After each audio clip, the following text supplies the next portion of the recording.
Buenas noches a todos, ¿cómo están? Bienvenidos, el placer de saludarlos en Periodismo 360. Hoy le traemos una problemática que lo viven lamentablemente millones y millones de personas. Hablamos de violencia de género. Y cuando nosotros decimos violencia de género, es importante entender e interpretar que la violencia no solo es física, sino también es psicológica y verbal. Hoy vamos a poner este tema sobre la mesa para hablar con el licenciado Roberto González Marchetti, ex presidente del Colegio de Psicólogos de la provincia de Tucumán. Espero que nos acompañen. Gracias. A raíz de lo ocurrido con la ex primera dama, Fabiola Yáñez, hemos invitado al licenciado Roberto González Marchetti para hablar sobre una problemática muy compleja que lo viven muchas personas, violencia de género. Pero claro, como decimos violencia de género, muchas veces pensamos que son agresiones físicas, pero existen múltiples formas de agredir a la víctima. Licenciado, muchas gracias por su tiempo. ¿Cómo le va? Muy bien, encantado nuevamente de estar aquí presente. El placer es nuestro. Bueno, estamos tocando un tema delicado. No solo hablamos de la víctima, sino también vamos a hablar un poco sobre el agresor, qué pasa en estos momentos y también otras tantas cosas que se dicen dentro de la sociedad. Por ejemplo, cómo no avisó antes, por qué no se dijo en su momento. Pero vamos por lo más importante, las formas de agredir a la víctima. Bueno, la violencia tiene causas multifactoriales y generalmente a veces se lo puede entender o comprender cuando hubo situaciones de maltrato infantil, de situaciones de desamparo. También puede existir mandatos sociales o determinantes sociales y culturales que propician un comportamiento abusivo sobre ciertos géneros, en este caso sobre la mujer. A veces también pueden existir estructuras de la personalidad que pueden llegar a tener un ineficaz control de impulso que también propicia a la violencia. Situaciones transitorias sociales y económicas que también pueden llegar a incidir. Los factores culturales. A veces en las redes sociales, bueno, antes se hablaba de los medios de comunicación como si fuera la televisión, sí, y quedó ese término, pero bueno, hoy en día hay que incluir también las redes sociales, también como factor que predisponen al maltrato, a la negligencia y al abuso. Es decir, poder entender la violencia es necesario determinar que es un factor muy múltiple, de muchas causas. Exacto. Y tiene, bueno, diferentes formas. O sea, hay formas que tienen que ver con la violencia económica, con la violencia psicológica, que es la diferencia entre violencia económica y psicológica, si bien todas apuntan a la desintegración de la autoestima, pero digamos lo que diferencia es cuál es el medio que yo utilizo.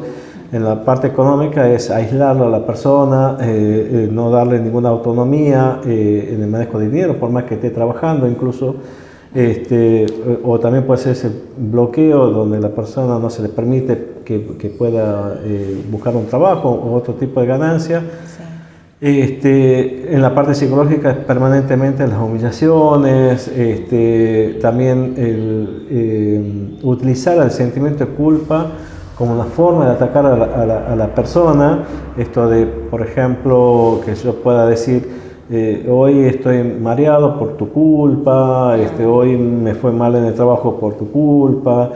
Entonces son situaciones que van provocando un conflicto en la persona. Bueno, obviamente después están los más visibles, que son la violencia física, y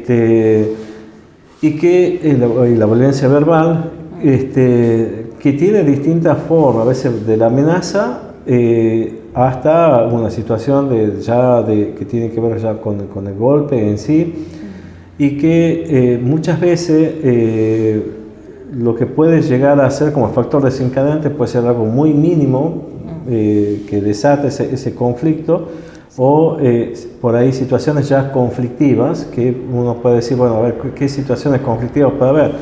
Y mira, puede ir de lo más grave, desde una infidelidad hasta descubrir una mentira, ¿no? Entonces, cuando se pierde esa forma de resolución de problemas y se utiliza esto de dominar a la otra persona, manipular, conseguir los medios, lograr que esa persona se aísle del entorno social, lograr que esa persona se cuestione lo que va realizando, porque permanentemente yo voy manipulando esa forma de interpretar la realidad, donde yo, victimario, me pongo como víctima, y voy logrando que esa persona establecer un dominio y lograr que tenga como un apego de subyugación. ¿Qué significa eso? Donde mi palabra o lo que yo digo es una autoridad que es imposible de no cumplir.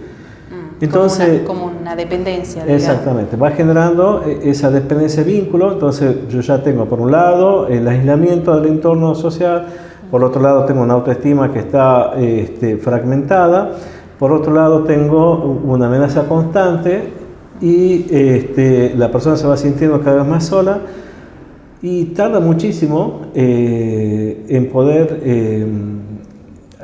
hacerse cargo de lo que está pasando, es decir, responsabilizarse, que eso implicaría proceder a un gran paso al tema de la denuncia. Es decir, por ahí hay víctimas que logran identificar y hacerse cargo de que están pasando una situación de violencia, pero no significa que puedan llegar a otra etapa de poder denunciar y poder pedir ayuda. Entonces se oculta a veces por vergüenza, porque no tienen otras alternativas de contención, y porque en ese momento de racionalización que uno puede tener ante una situación de crisis, no está funcionando. O sea, lo que más funciona es un pensamiento emotivo, con mucho nivel de ansiedad. Entonces podés vislumbrar una resolución del problema basada en una lógica que a veces por fuera uno puede llegar a decir, che, debería haber hecho la denuncia hace un mes, o por qué esperaste el ojo con pota para llegar aquí. Es decir, en ese momento la persona no tiene esa capacidad racional de poder medir las consecuencias de sus propios actos, porque cuando uno está invadido en un miedo, uno generaliza el miedo más de lo que representa el peligro y empieza justamente a evitar situaciones que están en mi cabeza que creo yo que pueden funcionar como algo predictivo negativo. O sea, si yo voy a la comisaría a hacer una denuncia, capaz que se entere y me pegue. Si yo busco ayuda a mi familia, capaz que mi familia no me dé el apoyo y sea peor. Entonces, son razonamientos que están basados en una carga emocional que la está afectando a la víctima. También es importante a veces tocar esto de la obsesión que pueden llegar a tener con la víctima, ¿no? O cómo se pueden llegar a obsesionar con ciertas cosas al punto de generarle cada vez más impulsividad o más agresividad a la forma de vincularse, hasta caprichoso diría, ¿no? Porque hay una dependencia emocional, así como una persona sumisa establece una dependencia emocional con una persona por ahí con característica histriónica, egocéntrica, siempre desde el otro lado tiene una dependencia invertida. O sea, yo para sentirme autoestima elevado necesito a alguien con quien dominar. Entonces, si yo me vinculo en relaciones horizontales, es muy probable que tenga muchos conflictos. Entonces, que por ejemplo sea un empleado de una fábrica y tenga características histriónicas, y es muy probable que sea una persona muy quejosa, que me considere que mi jefe no saben nada, que considerarme como una persona especial, que tengo mucho conocimiento y renuncio. Entonces, ¿por qué? Porque no he logrado tener una dependencia, pero sin embargo, yo llego como se dice en las redes sociales, hago match con alguien que tiene una conducta sumisa, entonces yo no la puedo dejar. Entonces se da ese tipo de apego patológico y por eso esa persona se vuelve, como usted dice, como obsesiva, repetitiva, que no la puede soltar, porque el engrandecimiento de su autoestima depende de ese objeto. Entonces, si ese objeto se va, este engrandecimiento baja.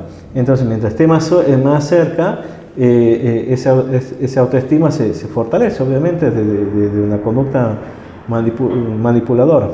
Me gustaría que una reflexión para aquellas personas que están conociendo a alguien ¿Cuáles serían esas banderas rojas que usted diría desde el lugar de psicólogo? Mira, yo creo que por ahí no es, como dicen hoy, por ahí no es.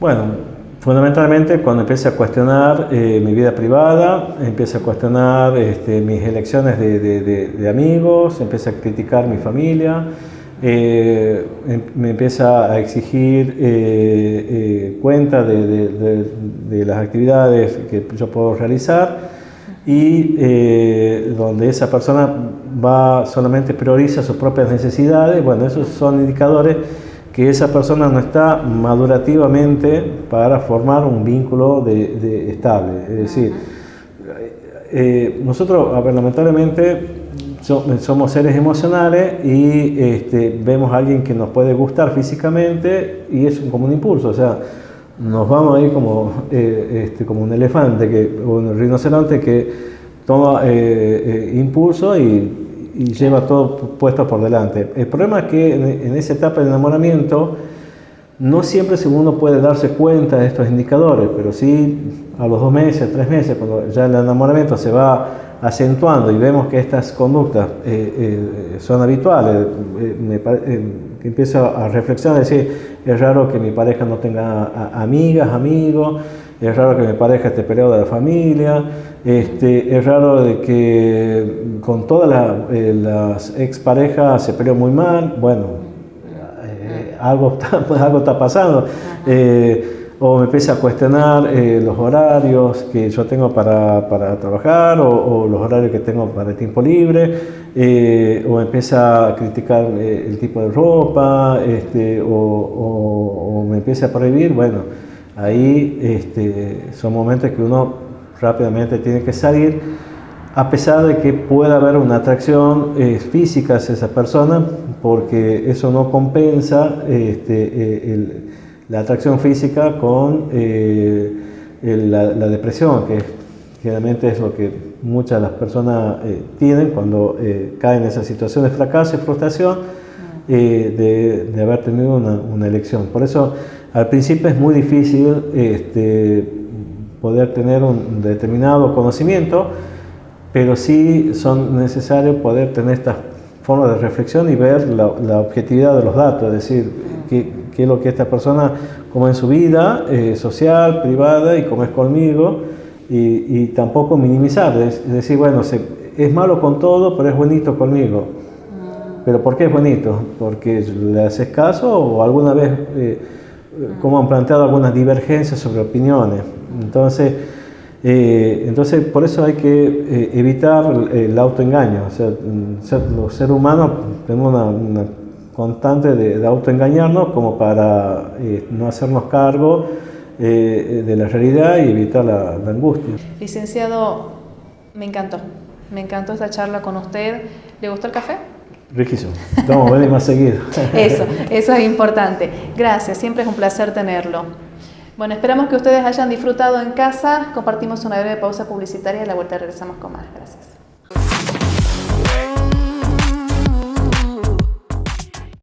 13, 14 y 15 de septiembre, Famaillá te espera. 45ª edición, Fiesta Nacional de la Empanada. Con una imponente cartelera. Roger King. Donde hubo fuego, ceniza quedan, mezclamos alcohol, playa ya. Jorge Rojas. Desde que no estás aquí. Eugenia Quevedo y la banda de Carlitos.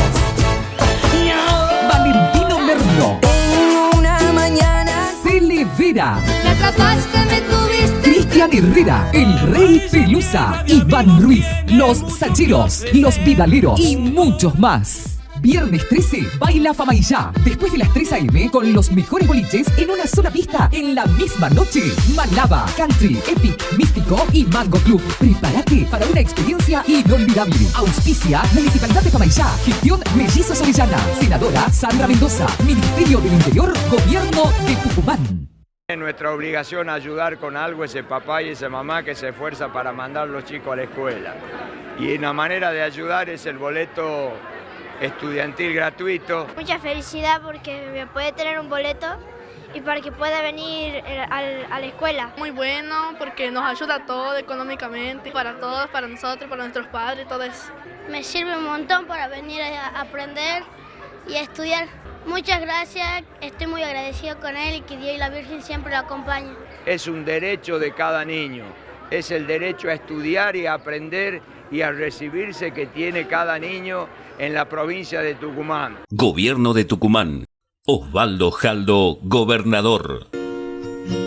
Hold me closer, hold me fast. This magic spell you cast. This is la vie en roses. Desde el interior venimos con nuestra experiencia, con nuestra historia, a hacer nuestro aporte al debate de la política tucumana y, ¿por qué no?, la política nacional. Desde acá, desde la legislatura, estamos presentando proyectos porque queremos el bienestar de todos los tucumanos. Trabajar por la gente, acompañando al mundo de la producción, y desde Famayá le podemos demostrar que sí se puede transformar, que son importantes para multiplicar las mejores condiciones de vida para nuestra gente. Un abrazo grande, siempre con ustedes, y nosotros también contamos con ustedes.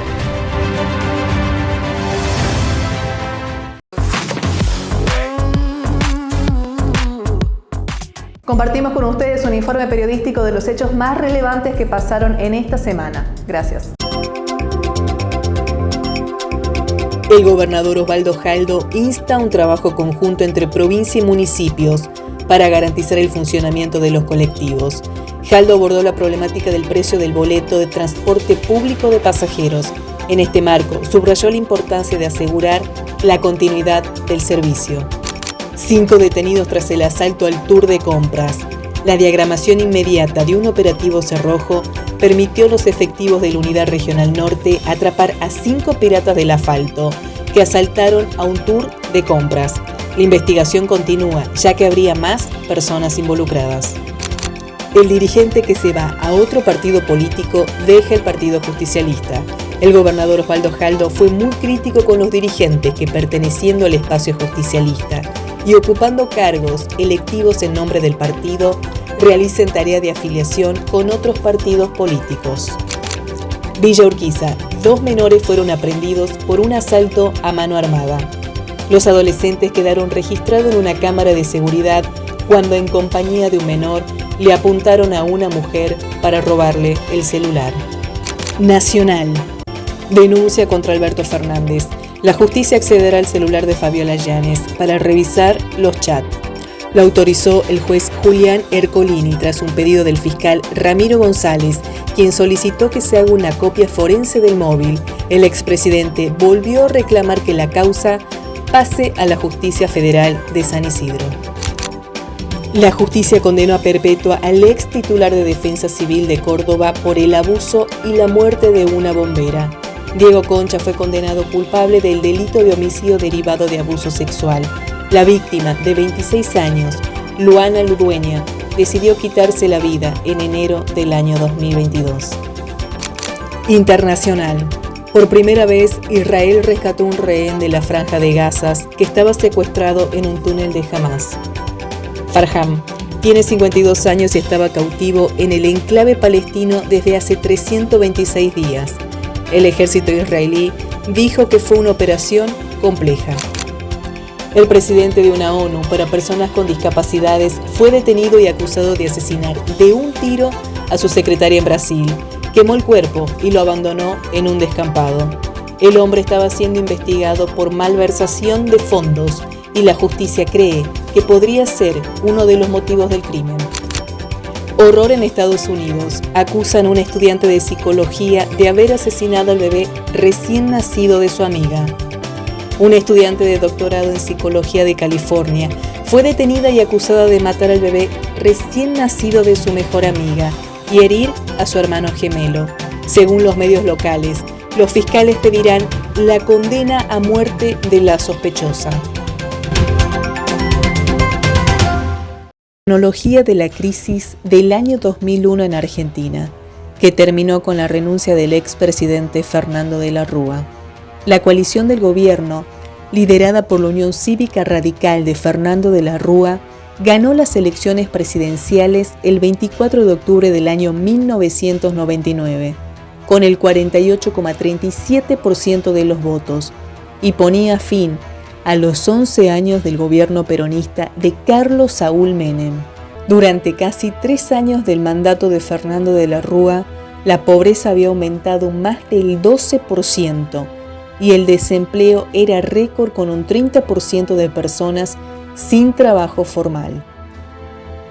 La situación financiera y los problemas de endeudamiento externo se fueron haciendo cada vez más críticos y el gobierno se vio obligado a realizar 2 enormes operaciones de refinanciación bajo la supervisión del Fondo Monetario Internacional, que el propio gobierno publicitó con los nombres de el blindaje y el mega canje.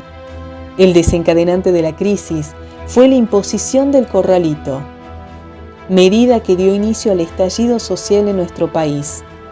El día 3 de diciembre del año 2001, el gobierno impuso fuertes restricciones a las extracciones de dinero de los bancos para evitar un retiro masivo que llevaron colapso al sistema financiero.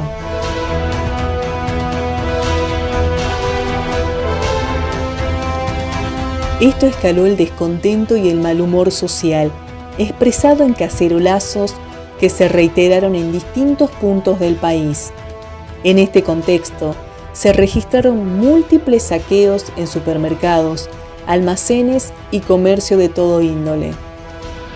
Como respuesta al caos, Fernando de la Rúa anunció el día 19 de diciembre del mismo año en cadena nacional decretar estado de sitio para asegurar la ley y el orden y terminar con los incidentes.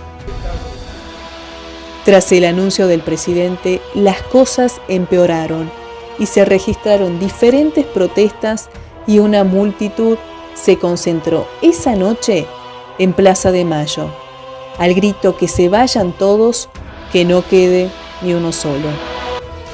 Luego de no haber recibido ni apoyo por parte del radicalismo ni del poder económico, Fernando de la Rúa redactó su renuncia de puño y letra. Tras su salida, le sucedieron 5 presidentes en una semana: Ramón Puertas, Adolfo Rodríguez Sá, Eduardo Camaño y Eduardo Duhalde, que finalmente ocupó el sillón de Rivadavia hasta el año 2003.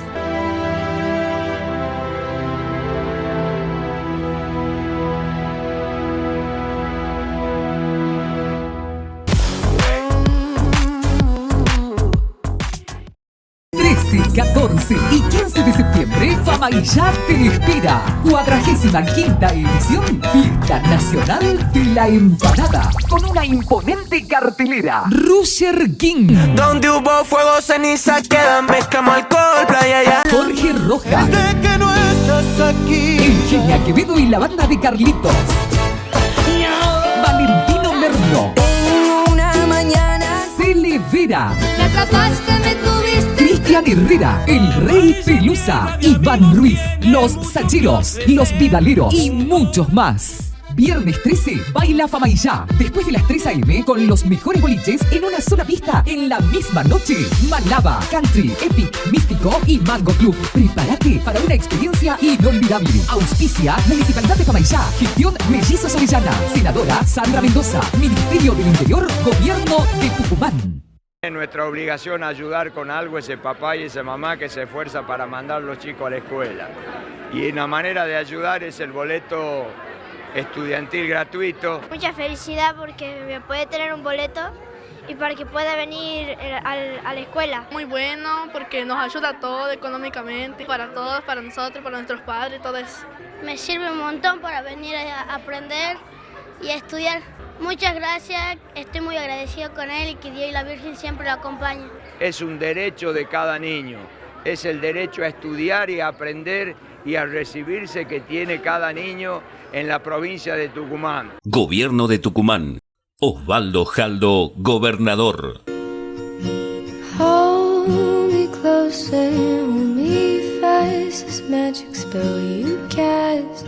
This is la vie en rose. Desde el interior venimos con nuestra experiencia, con nuestra historia, a hacer nuestro aporte al debate de la política tucumana y, ¿por qué no?, la política nacional. Desde acá, desde la legislatura, estamos presentando proyectos porque queremos el bienestar de todos los tucumanos. Trabajar por la gente, acompañando al mundo de la producción, y desde Famayá le podemos demostrar que sí se puede transformar, que son importantes para multiplicar las mejores condiciones de vida para nuestra gente. Un abrazo grande, siempre con ustedes, y nosotros también contamos con ustedes.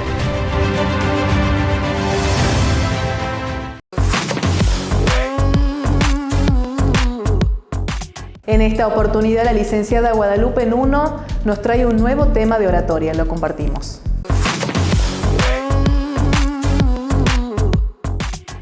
Después de En Llamas, cuando Katniss es rescatada y llevada al Distrito 13, se empieza un proceso de construirla como un símbolo de la revolución, en base a dos ideas.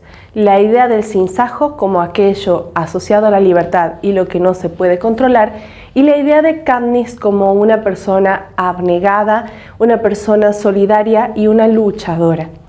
En el caso de Katniss, ella nunca quiso ocupar una posición de poder, nunca quiso ser el símbolo de la revolución, pero terminó en ese lugar por haberse opuesto a lo que el Capitolio representaba. Su intención era solamente salvar a su hermana y sobrevivir.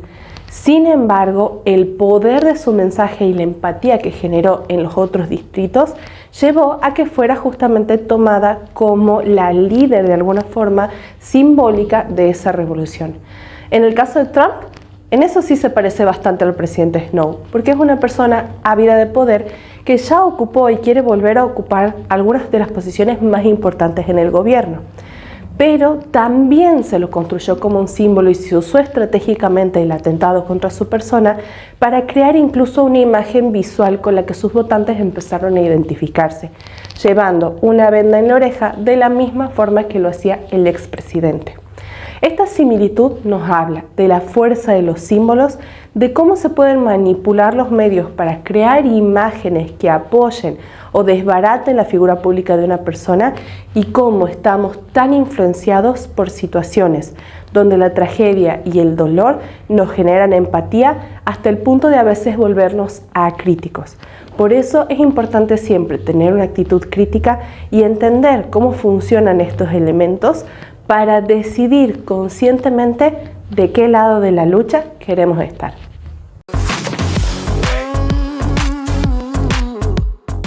Llegamos al final de nuestro programa. Muchas gracias por habernos acompañado. Recuerden que nos pueden encontrar en nuestras redes sociales y también en nuestra plataforma de YouTube. Será hasta la próxima semana. Gracias.